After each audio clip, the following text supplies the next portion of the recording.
அருணாச்சலனே சிவசிவனே, அண்ணாமலையே ஹரஹரனே, அனல் மாமுகனே சிவசிவனே, அக்னீஸ்வரனே ஹரஹரனே.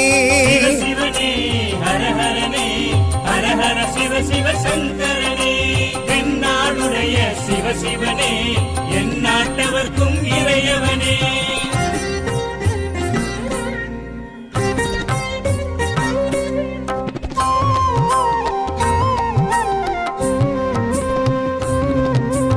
அஷ்டலிங்கனே சிவசிவனே, அர்த்தநாரீஷ ஹரஹரனே, முக்திபுரீஸ்வர சிவசிவனே, முக்தி அருள்வோனே. ஹரஹரனே சிவசிவனே, ஹரஹரனே, ஹரஹர சிவ சிவ சங்கரனே, எந்நாடுடைய சிவசிவனே, எந்நாட்டவர்க்கும் இறையவனே.